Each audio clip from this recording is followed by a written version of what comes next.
How'd you do? Great. Easily a personal best.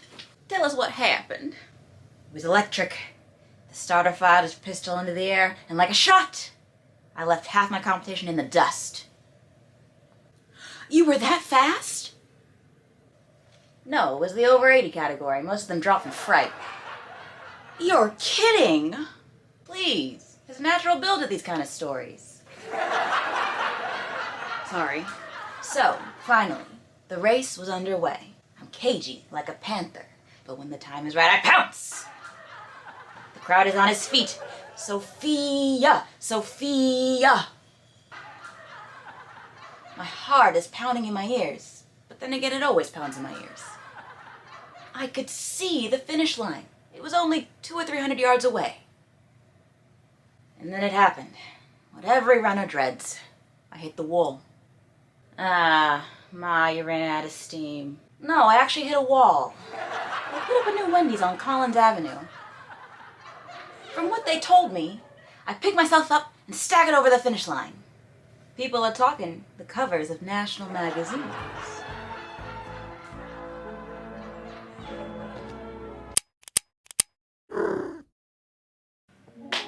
Hey y'all, welcome back to my channel, or if you're new here, welcome. My name is Ashley Hannah, I'm the Moody Reader, and if you have the misfortune to know me in real life, you will know that I don't love many TV shows. I'm really picky, but I do have a few comfort TV shows, the likes of which include Friends, The Cosby Show, and Golden Girls. Those are the shows that I can watch at any point in time and don't need to go in order. I just like watching them. They're just comforting to me. On a recent trip to Florida, my sister and I just were in the same room and we just watched Golden Girls to go to sleep. It's my favorite show because I just love the humor in it, the fact that it's just four gals who are, you know, in their golden years of life, and it's a story about friendship. Like the way they come together in the beginning of the show, they're just looking for roommates because Blanche needs someone to stay in her house with her, and they all just respond. Sophia Petrillo just moves in with her daughter, and it's just a touching show where all of the girls roast each other constantly, and I love it. You have Blanche Devereaux, who, you know, I think she's the youngest in the squad, and she, you know, hasn't lost her lust for love, and she still has her sensuality. And we have Miss Rose Nyland, who is this woman from Minnesota. She is, some would say, a dumb blonde, but you know, when it counts, she can really stick that jab in, and she is always known for her crazy zany stories from St. Olaf, Minnesota. We have Dorothy Spornak, who is the only one divorced in this show. She is an English teacher, and she really has that like cunning wit. She's the one usually making all the jokes in the show. And she has her ex-husband, Stan, who, you know, he comes in and out of the show far more times than I would like. And then you also have her mother, Sophia Petrillo. And Sophia Petrillo is my favorite character in the show because she doesn't give any Fs. She is the epitome of the old lady who, I think at the beginning of the show, she's had a stroke, and that's why Dorothy says that her filter has been messed up. So she just says whatever she wants. And yeah, that's our squad. Those are our girls. And I watched this show a lot when I was a kid with my mom and honestly, with my whole family.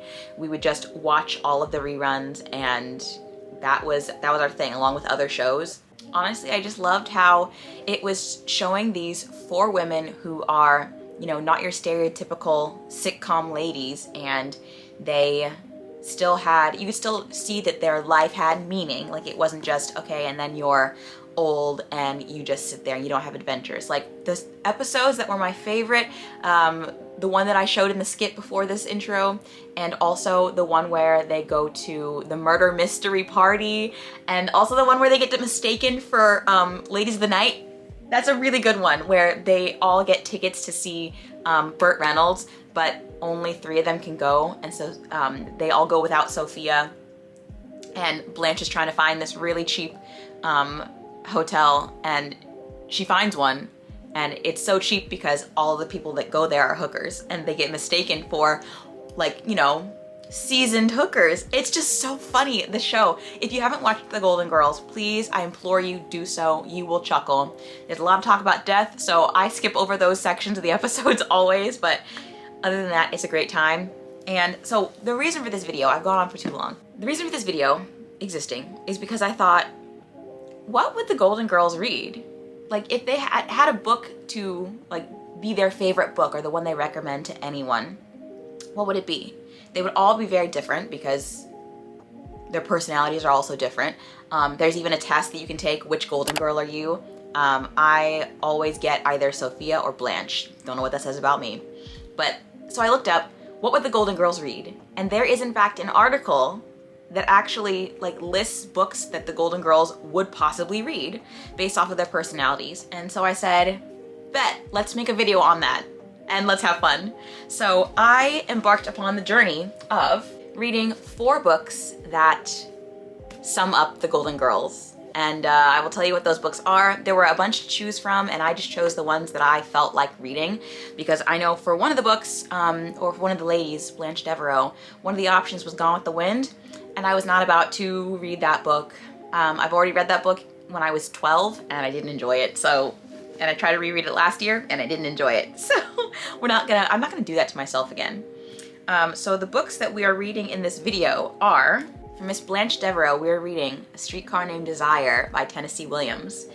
You know the movie, it's a play, and it is about this woman, Blanche Dubois, who moves in with her sister and her sister's husband, and the tumultuous time they have.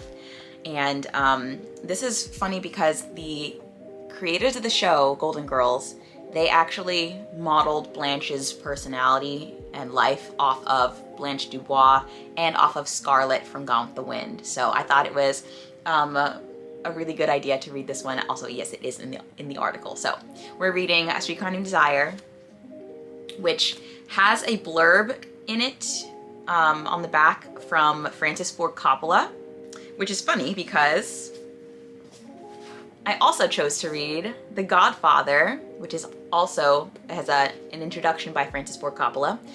I chose to read The Godfather, which is to represent Sophia Petrillo and all of her Sicilian roots, duh. And this is by Mario Puzo. And both of these books, actually, I did not know that, well, I knew that they both had adaptations, both had movies. I did not know that Marlon Brando, is that his name? I always get confused for Marlon Brando or Marlo Brandon. I can't remember which one it is. He's in both of these adaptations. I did not know, so that is really interesting.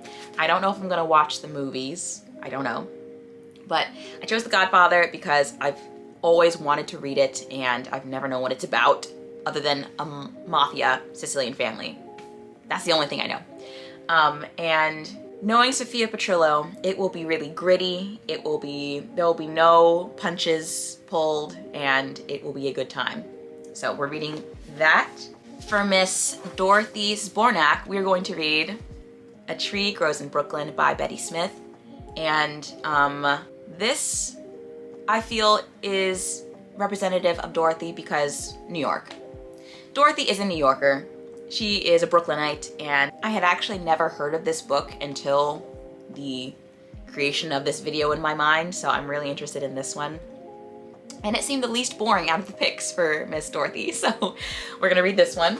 And then the last book we're gonna read, I don't actually know in what order the books are gonna be shown in this video, but the last one on the TBR is Little House on the Prairie by Laura Ingalls Wilder. I have never watched the show. I don't think I've watched the show. I might have at one point when I was a child, but it never interested me. In fact, Rose Nyland's picks for this video, for this, on the article, did not interest me. I didn't like any of the picks, so I picked this one at random. This is actually the 3rd book in the series of these prairie dwellers, and I don't know what it's about. and all I know is it's an American classic. But I can't wait to see if Rose's humor is brought out in this one. And I'm curious to see if this book is going to bore me like Rose's personality does. What can I say? I'm not a Rose and Island fan, but Betty White will always be iconic.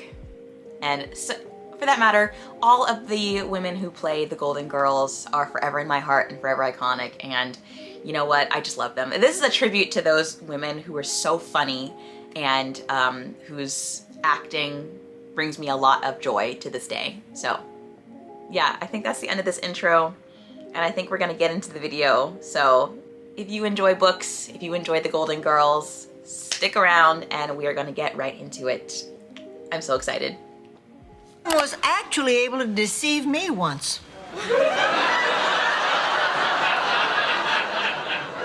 Do tell, Rose.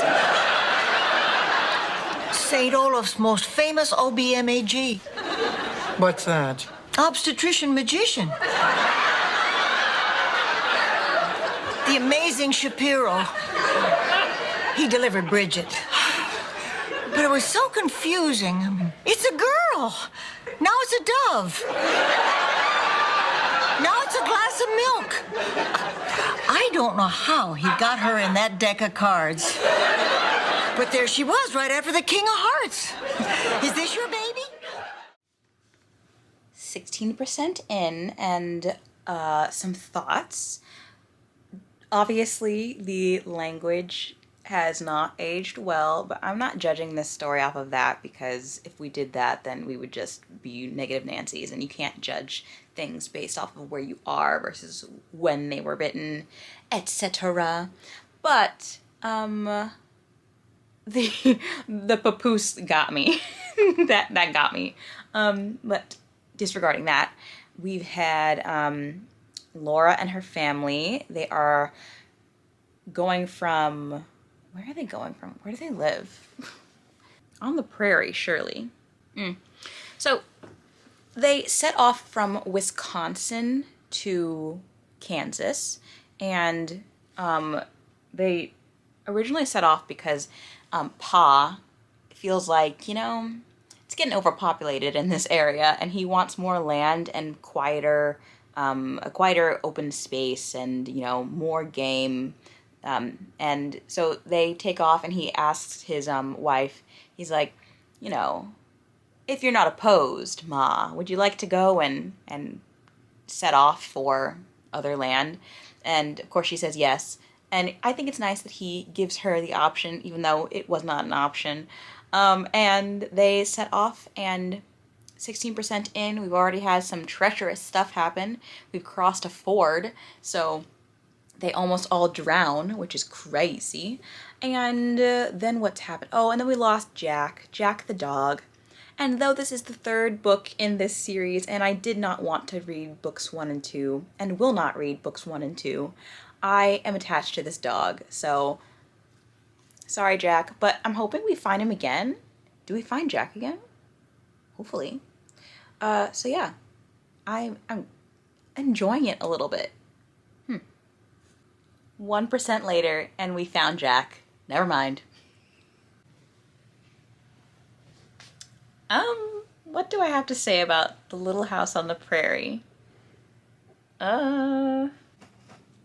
So, I tried to give this book a chance, knowing that it is a little outdated, and it's a children's book, and it's dealing with, you know, colonization of the West and the Indian Territory. Indian, like, you know, outdated, okay, I get it. But I still tried to like the actual story, and I did to a certain extent. So it's basically just about the family going west to Kansas from Wisconsin, and they, you know, go through some trials and tribulations, and it chronicles the dad building a house and them farming. So all that was fun, and I liked seeing them being homesteaders, and you know, I'd love to get me a man who could build me a house. But there were also moments that were just kind of ooh-y, you know? And the end of the book, they basically have to jump ship again and leave their house and leave their farm that they have spent a year working on because the Indians are, or because the politicians from Washington have said that the Indians can keep their territory because that's only fair. And so the police are coming to like shoo away all of the settlers.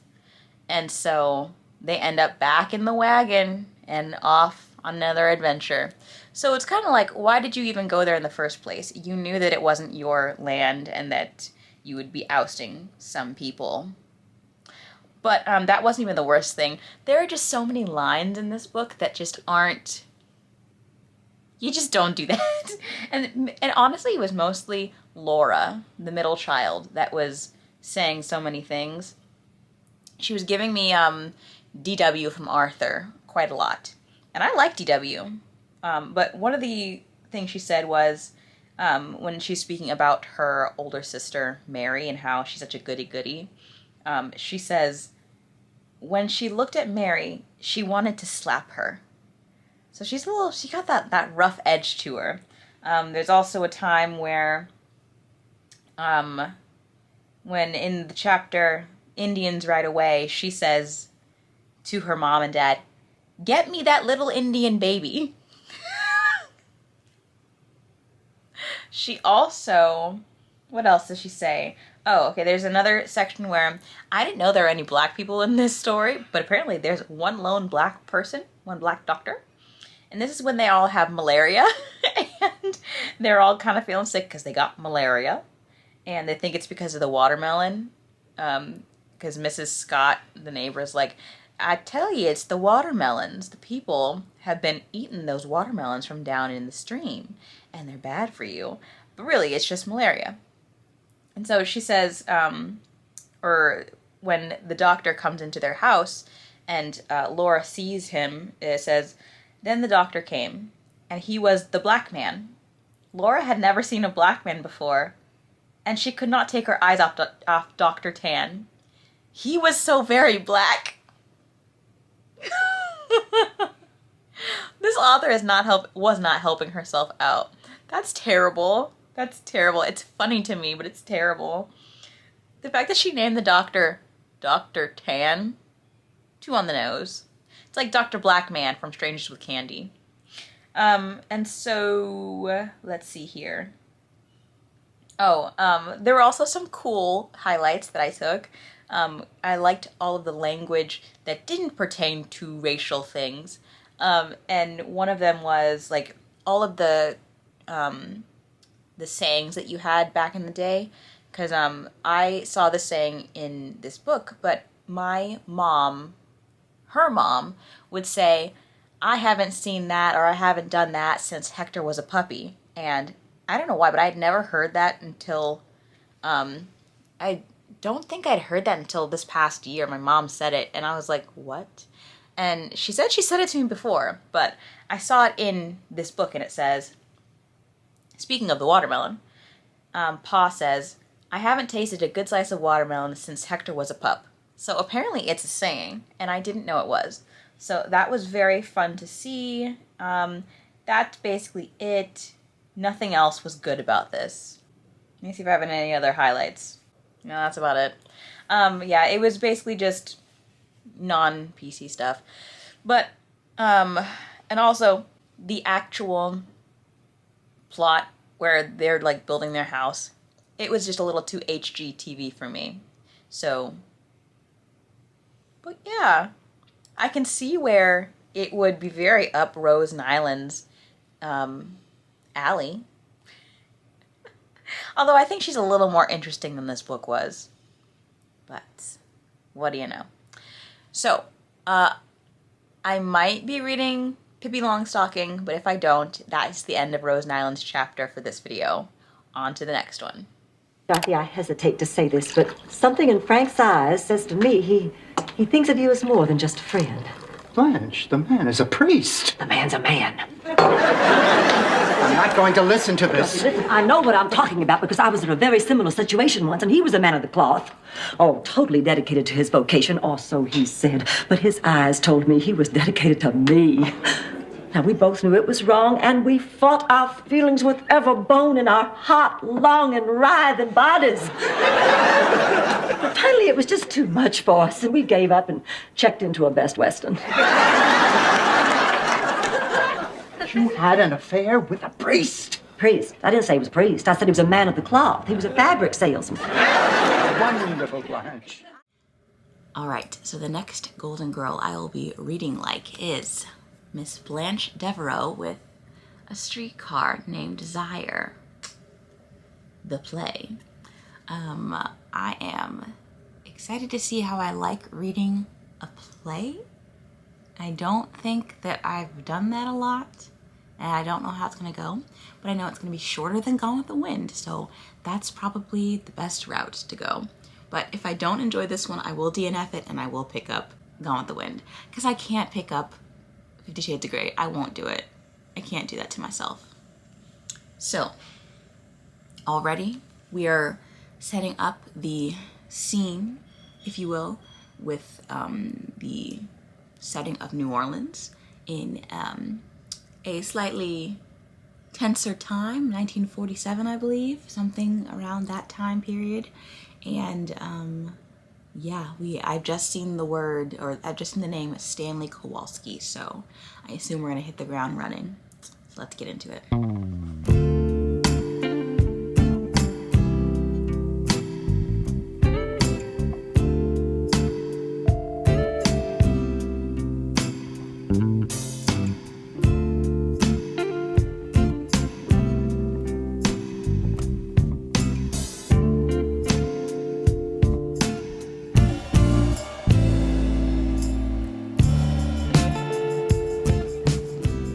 Off the top, I already like that with screenplays or stage plays, there we go. With stage plays, they write all the things that the characters are thinking because, you know, it's for the actor to know what to portray their character like. So everybody's characters are to the point of what they're saying. So there's an exchange between Blanche, who has just arrived in Elysian Fields, and she's looking for her sister, Stella, and she doesn't find her. She sees this woman named Eunice, and Eunice is trying to let her into the apartment, and at a certain point, like, they're having their conversation, and Blanche goes, "If you'll excuse me, I'm just about to drop."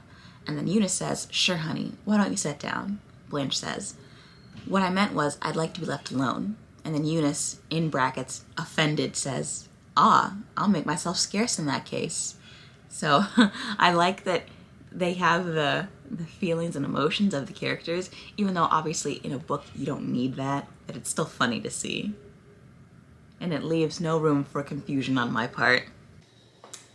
I just finished A Streetcar Named Desire, and I had watched the movie when I was younger. So much younger, and I really don't remember it. This is how much I don't remember. I only knew the reference, Stella! That's all I knew. So I guess I didn't watch it very well, but I have to say, I do want to watch the movie again because that was a crazy, entertaining ride, but really sad. And I do understand where the article said that Blanche would probably like this book, because Blanche Dubois is like Blanche Devereaux, because she was modeled after both Scarlett from Gone with the Wind, Gone with the Wind, and Blanche Dubois from this novel. Not so much the more, what's the word? The darker sides of Blanche Dubois.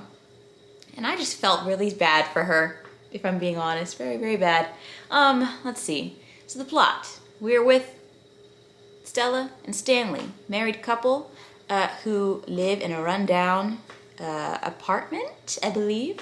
And one day, Blanche comes to stay with her sister, gives her no notice, and just kind of takes over a little bit, drinks their booze. But you know, I think she adds a nice, what's the word?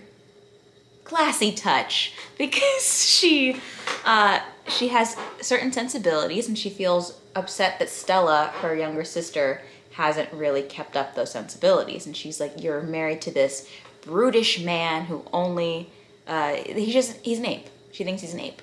And so she rubs Stanley the wrong way, and then Stanley plots to get her kicked out of the house. That's about it. Stella is also pregnito. She's having a baby. And so that kind of influences what happened later on in the novel at the very end, and why Stella remains there with Stanley, because I couldn't tell whose side I was on. Because I was kind of on Stanley's side, because he was like, hey, this is my house, which that was his house. There. But also I was on Blanche's side because of the things that happened towards the end. So I just couldn't tell. I don't know what I thought about Stella in particular. I feel like Stella could have chosen better. She could have done better. But I liked the fact that this is a stage play, correct? Yes. I liked reading that, and I thought that I would have a less of a fun time. But it's very cut and dried. It's kind of like they were there, they're thinking this, go, set the scene. We said it. Set it and forget it. And I did indeed. And it's just dialogue, which I love. In a book, my favorite thing is dialogue. Don't tell me what color that thing was and why it has some kind of significance that the lampshade was yellow. Although we do have the lampshade in this one too. Because Blanche comes in with her dimmed lighting and her paper something. She put something over the light bulb to dim the light. It's more flattering. So, yeah. All in all, I really enjoyed this. I'm glad I read it. And it gives Blanche Devereaux. And I give it 5 stars because it was just good. Okay, on to the next book. Morning, everybody. Rose, honey, I hope you don't mind. I borrowed your golf glove. I have a date to play this morning. With a man? No, Blanche, with a Venus flytrap. Of course, with a man. Is it Raymond again? As a matter of fact, yes. Raymond? Isn't he the guy you picked up at the grocery store? I did not pick him up. He asked me if I could recommend a good coffee. And then I threw myself underneath his shopping cart. Oh, I think he sounds really nice. He is. We've had a wonderful time together these past few weeks. You know, girls, I really like him. And I think he likes me. Just don't ruin it and sleep with him. Of course not, Ma. I only do that with men I plan to scar psychologically. It's actually been a hot minute. It's been definitely more than a month since I have continued this video. I've done several videos in the interim. Go check them out. They're on my channel. But I just was not feeling the last 2 books. I only have 2 books to finish for this video, you guys. And then I can let you see my wonderful skit. But I wasn't feeling The Godfather or A Tree Grows in Brooklyn. But then I read some books, mood read for a bit, and I'm back in it. And I also, another thing that really changed the game is that took out a loan from Libby on A Tree Grows in Brooklyn, the audiobook, so that I can read and listen at the same time. And this book, I really like it. I am, like just today, I did a lot of damage. I got to page 111, and this is the book for, if you didn't remember, because I barely remembered, this is the book for Dorothy Zbornak. Because, you know, Brooklyn, that's really all I have so far. But it does feel like a Dorothy book. And I think the reason why I didn't want to read this book in the first place was because not didn't want to, but wasn't feeling like it, is because the description like just sounds like, you know, it's a nice tale. But the actual reading of this book, it's so sad and funny at the same time. We are, of course, following Francie Nolan and her life just growing up in Brooklyn in the early 1900s. And is that when this is? Yeah, 1912. Early 1900s, kind of early-ish. And we're following her and her growing up and just her knowing that she is poor. She and her brother have to save money in this little like tin for their family. And Francie Nolan is a voracious reader. She reads like, I think they say like a book a day. And she loves reading. She's going through the library and going through it alphabetically. And she's just a not the typical kid.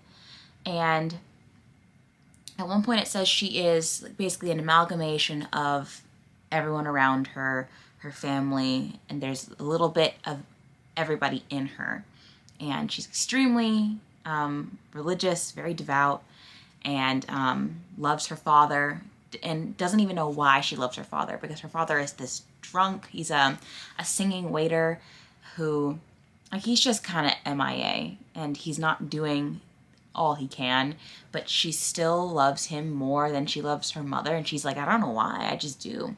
And her mother has her own thing. Like, the beginning chapters are good, but then once you start getting into the mother, Katie, and the dad, Johnny, and even like Francie's maternal and paternal grandparents, and how the way they were raised and where they came from, them being immigrants, kind of affects them, affects Francie. It's just, it's a good book. I'm really enjoying it. I'm hoping I don't cry during the reading of this. I don't really want to cry. I'm not in the space mentally, or I'm prepared to get emotional. If that happens, it's going to be over for me. So yeah, I'm currently loving reading this, and yeah, we'll just keep going. We'll keep going. If Dorothy ends up being my favorite Golden Girl, it's going to be weird, especially because what did I do? Oh, especially because during the skit that I filmed, hers was the most fun I had filming, just because it was just making faces. So if that becomes the case, I don't know what I'm going to do with my life. I think I will have to rethink some things, because I thought I was always a Sophia, but maybe I'm a Dorothy. I don't think so, though. Pay no attention to my puffy face. It is allergy season. But I have to get on camera because I have to tell you about A Tree Grows in Brooklyn. Y'all, I have a contender for the best book of this video, because, like I said before, I don't know if this is coming before or after, Blanche's book was great, and Dorothy's book was amazing and great, and like, I don't know which one to pick as my favorite, but there's so much to talk about. There's like the growing up business in this book. Like, growing up, especially in this time period, was hard. Everyone was poor. Everyone was having a rough go of it. Women didn't have as many freedoms. Like, there's a portion where Johnny and Katie, who are Francie's parents, Katie basically just has to go along with whatever her husband says. Like, at the end of the day, he is the man, he gets to vote, he gets the final say. And then there's not even talking about Katie and Johnny as people and parents and husband and wife. Like, the fact that, I assume you guys know this is spoilers, but the fact that Katie, the life she has it because she wanted it. She pursued Johnny. She kind of stole him from his girl, Hildy, and she is aware of that. And, you know, as the kids today would say, she was not a girl's girl. And she has to make peace with that. And the fact that she was, like, it's said time and time again, she was so young. I think at the end of this novel, she's like, I want to say 35, 36. and okay, I'm getting scattered in my explanation of why I love this book. I love this book because what I learned in boarding school is, like the metaphor or like the symbolism, however you say it, of this tree that grows in Brooklyn that no matter what, it keeps on thriving, it keeps on persisting, I guess you could say. And that is childhood in a nutshell. That is growing up. And like, I just love the family in this, like their dysfunctional family. Like Johnny Nolan is a drunk. He's not the best husband, but he cares for his kids and he's so proud of them. Like you can see that after when he dies. I just about cried. I didn't, but I could have.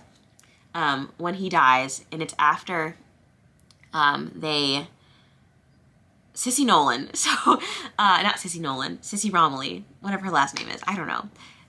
Francie's aunt, her favorite aunt, Sissy, who they had a time, they were like, we don't know if she should be in their lives.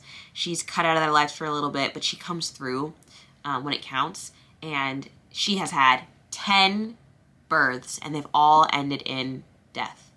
And she has gotten married time and time again, but she hasn't gotten divorced really because, you know, she's Catholic and doesn't believe in divorce. So she justifies, if I didn't get married in the Catholic Church, it's not a real marriage. And she's always calling her husbands John, even if that's not their name. And so one day she is with her newest husband, whose real name is Steve. And eventually he gets up the cojones and says, call me Steve. My name is Steve. Stop calling me John. And she says one day, I'm going to have a baby. And she is not pregnant, not at all. And she ends up basically adopting this kid who, roundabout, is actually her husband's kid. And there's some stuff there. But because of all of this and how Sissy basically is, she brings home a child, an adopted child, and, you know, Steve kind of just, like, accepts it. And at that point, they don't know that it's his kid. And Johnny Nolan is like, you would never do that to me, would you? And she brings out her kids, Neely and Francie, like out of their sleep, basically. She's like, look at these kids. They look just like you. And he's like, you're right. And then towards the course of that, the end of that conversation they have, Katie says that she's going to have another kid. She's pregnant. And Johnny just knows he has to get his act together. And so he goes out and he tries to not be a drunk, not be an alcoholic, but it's not as easy as that seems. Like, you can't just stop cold turkey. And so in the process, he gets pneumonia because he got so sick from withdrawals, and he dies. And that part just, like, it tore me apart. And, like, Francie, she knows, she's so intuitive. Like, that's the other thing. Francie as a little girl was just so intuitive, and she could understand what these people were saying. Like when she had to go get her vaccinations and the doctor and the nurse are talking about her to her face, but they think she's 1, too stupid, 2, too young, and 3, too poor to understand. And she's like, I understood you. And they're like, we didn't know. Oops. So she is so intuitive. And so she can tell that her mother doesn't love her as much as her brother. But she can tell that her father loves her the most. And then there's that whole conversation about, like, how humans don't, like, as parents, I guess. I'm not a parent, so I don't know. But the conversation about, like, seeing yourself in a kid and going, I don't like that. Like, you can't, there was, like, a topic where it was, like, talking about you tend to not like something that's similar to you. You tend to like the opposite. So, like, Katie liked Neely because she saw the good of her husband, I guess. And then there were other topics about, like, growing up and seeing as, like, a girl that women are usually hating on other women.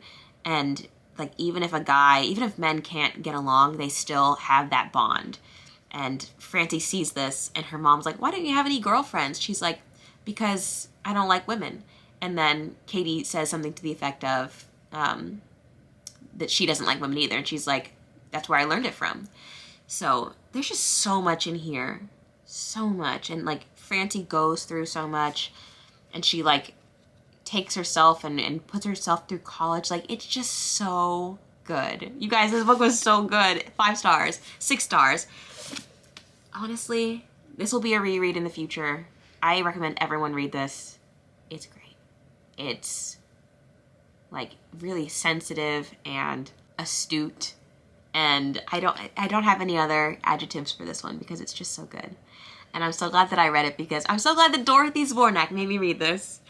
And I can totally see where Dorothy is represented in this book, especially because Francie is such a lover of words and books and writing, and she wants to be a writer. And yeah, I think that this was a win.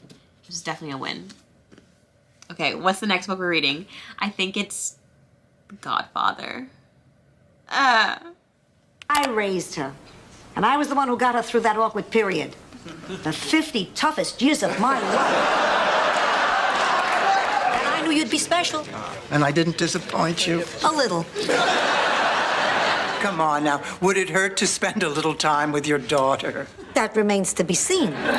Strictly hypothetical. Let's say a man wants to take out on a date. Why is that hypothetical? Check your calendar, pussycat. So of all of the books for this video, I think I'm going to jive the most with The Godfather, mainly because it is the book that Sophia Petrillo would be reading, and I feel like I identify most with that lady. So this video is pretty much like, which book or which golden girl will I relate to the most in their reading taste? And I feel like it'll be this one. So I am currently 22 pages in, and basically we just had like the introduction to this family of people related by blood or just in the Godfather's like universe. And everybody knows that you have a problem, you go to him. And we are right now we've gotten an introduction to a bunch of these families who have these issues, and they go to the wedding of the Godfather's daughter. So there's that iconic, you come to me on the day of my father's wedding, you come to me on the day of my daughter's wedding and you ask me this thing. So we've had a bunch of people go into his little, where do they go? They go to like just a room in his house, and he's accepting people in, giving out money, doing favors, and we've also met his sons and his daughter. Well, have we met his daughter? Yeah. We've met his sons, and there is... which son in particular? So we have the eldest, whose name is Sonny, and we've already had a mention to Sonny's particular appendage in this one, saying that it's rather big. So we've had that. That is basically our description of Sonny. And he is married, but it looks like he's going to cheat on his wife with Miss Lucy, one of the bridesmaids, the maid of honor, actually. And then we've also met this middle child, Federico, or Fredo. And he's like the child every Italian prayed for. He's dutiful, loyal. He's the dependable one. And then we've also met Michael Corleone, and he is the black sheep of the family. And he went off to war, but the Godfather said, that's not our war, and they've kind of just been mad. And also he brought home a girl named Kay, who is not Italian. She's not from the right family. So we've been introduced to these characters, and now we are about to start the story, I think. I'm interested. In a strange turn of events, I don't like The Godfather. I'm 103 pages in, and I don't like it. It's really gory. It's really detailed. I just read about a sphincter opening up, and granted, I'm only 103 pages in, but I don't like it. I thought I would like it. Sophia Petrillo, you're steering me wrong, but I'm gonna finish it. I'm not even halfway through, so honestly, I can do it. I'm going to do it.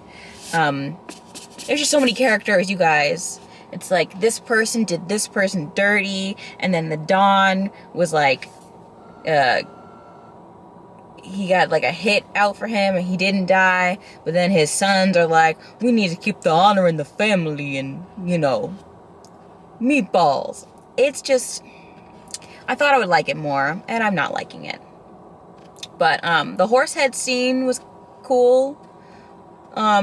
There's a scene at the very beginning. There's a lot of cheating on a lot of women, and at the beginning, I think the eldest son is known for having a big member, and so he's like notorious for, you know, searching out a woman who can accommodate. It's just it's a little much. It's a little much. But like I said, I'm going to keep reading. This is the last book that I have to read for this stupid video, and I thought I was going to like this one the most, and it's just turning out to not be the case. C'est la vie.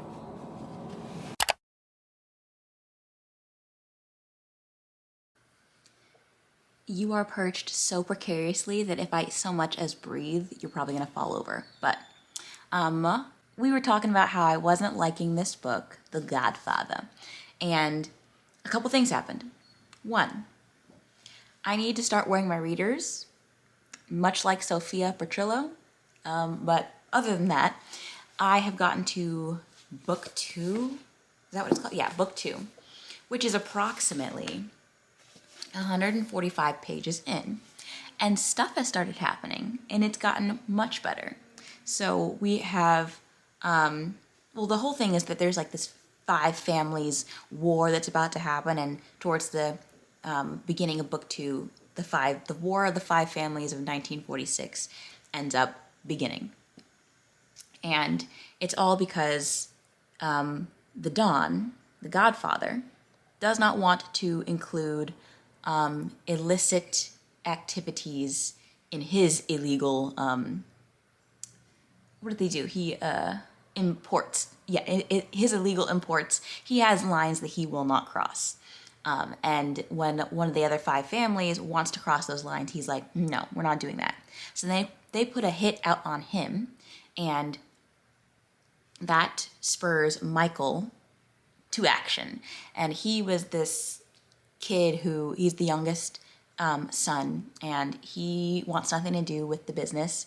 But when they attack his father, he gets into it. Also, they attack him, and there's a scene where he loses some teeth. I hate scenes where people lose teeth. I hate it. This book is very gruesome. It's very much so like Sophia Petrillo, and yeah, I'm enjoying it now. This is no longer a flop.com. So yeah, let's keep it going. Hey, hi. This, my hair is wet, I know.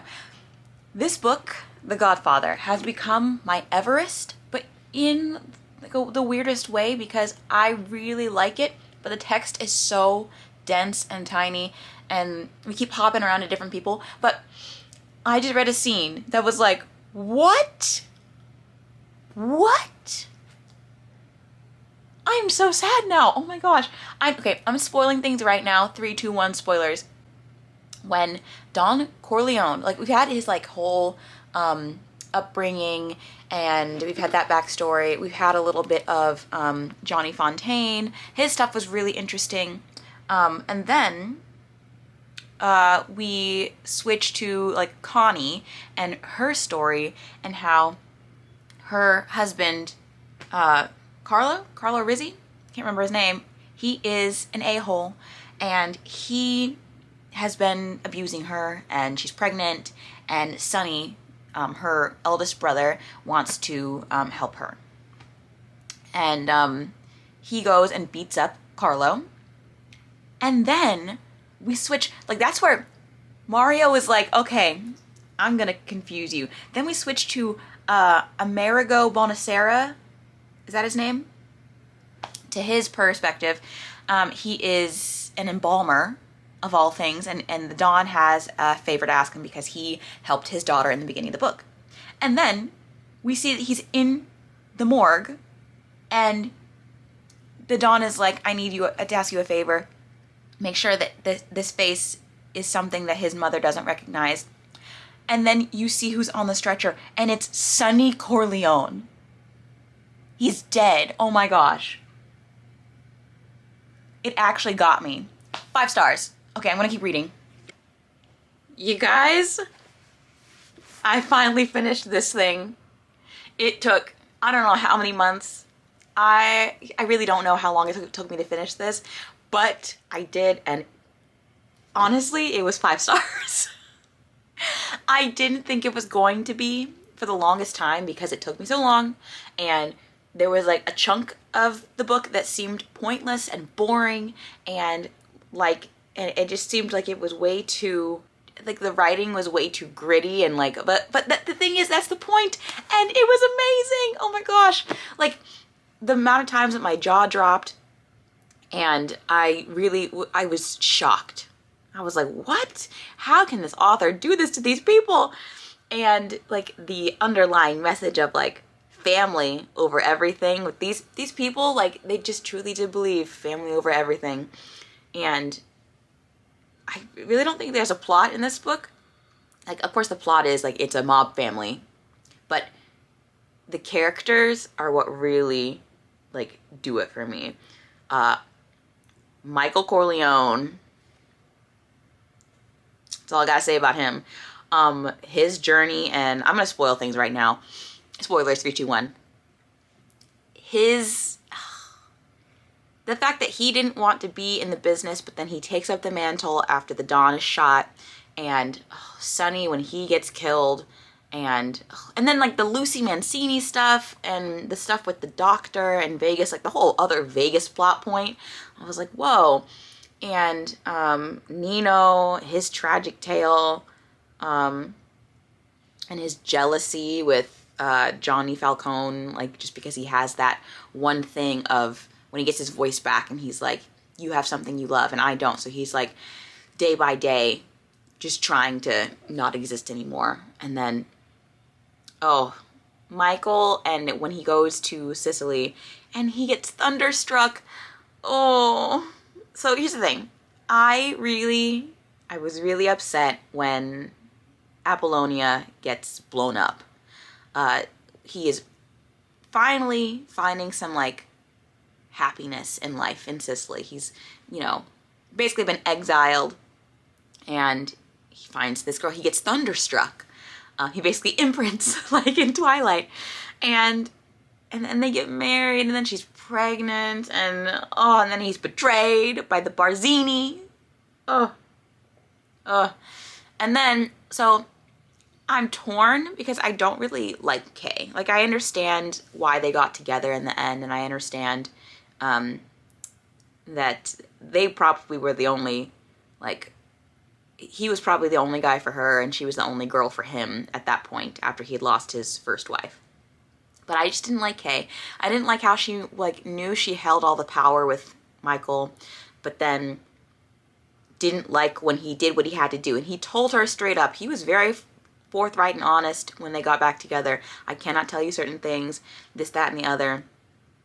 And then he's very clear. He does not want to be Carlo and Connie's son's godfather because he knows he's going to kill him. He knows. And he tells Kay, I don't want to do this. And Kay says, please do it for me. And he's like, fine, you asked for it. And then at the very end and Mama Corleone, pour one out for Mama Corleone. She's amazing. But in the end, when Mama Corleone has said that she goes to church every single day, not for her, but to pray for her husband's soul. And in the end, Kay becomes Mama Corleone and like takes her there every single day and prays for her husband's soul. And I just think that this book is amazing. And the reason why it's a 5-star is because it is rereadable. It is rereadable. End of story. This is I knew that Sophia Petrillo wouldn't let me down. Okay. So this ends the video. This ends this video that's been going on for about 2 or 3 months now. I still need to film the intro, so I'm gonna go and do that. But if this is the end of the video, thank you for watching. Which book did I like the most? I can't tell you that. I don't know. I know which book I liked the least, and it was Little House on the Prairie.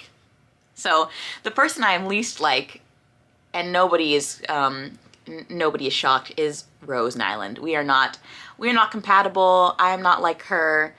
I can't choose between any of the Golden Girls. I think I'm still most like Sophia Petrillo / Blanche Devereaux. But you know what? There's a little bit of Dorothy in me, I guess, because A Tree Grows in Brooklyn was 5 stars. I found 3 5-star books in this video. That's amazing. So, thank you for watching. If you like this video, give it a like, give it a thumbs up, subscribe if you like, and I'll see you in the next video. I like reading. Goodbye.